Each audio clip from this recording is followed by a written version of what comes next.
The 2017 budget.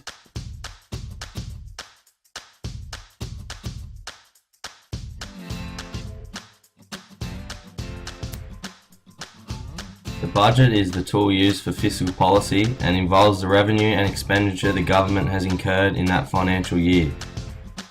The budget focuses on three economic objectives, which include economic growth, inflation, and unemployment. Highlights of the budget include education, the National Disability Insurance Scheme, first home buyers, national security, and the big banks. Main revenues for the government budget include income tax $200 billion, GST $70 billion, and company taxes $80 billion.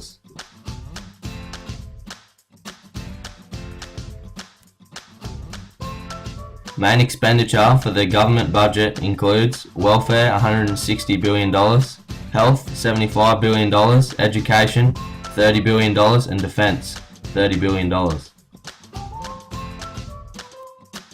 Income tax will increase by 2.5%, which will cost the average Australian an extra $300 a year. This reduces disposable income and consumption, resulting in a decrease in inflation.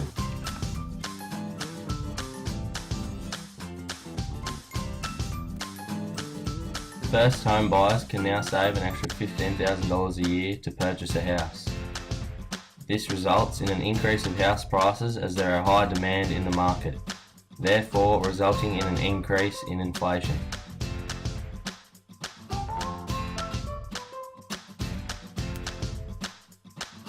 $18.6 billion will be invested into education, which will increase jobs in the sector.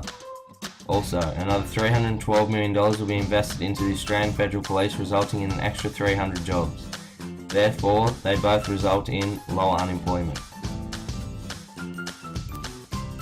$75 billion will be spent on infrastructure over the next 10 years, creating thousands of jobs.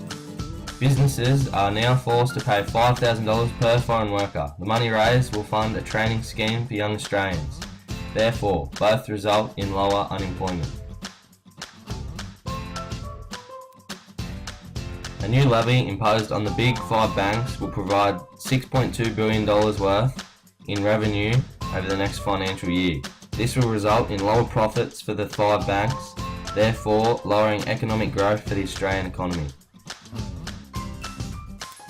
Contractionary fiscal policy is where there is a smaller deficit or bigger surplus than the previous year. The 2017-18 budget follows a recent trend as the government aims to bring the budget back to surplus. This results in low economic growth in the Australian economy.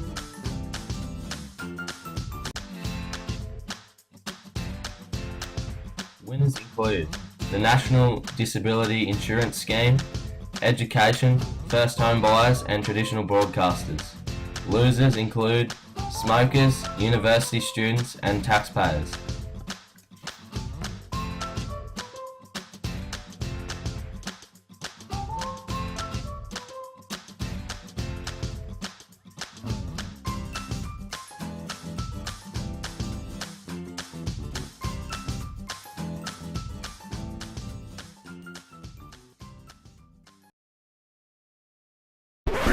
Created using Powtoon.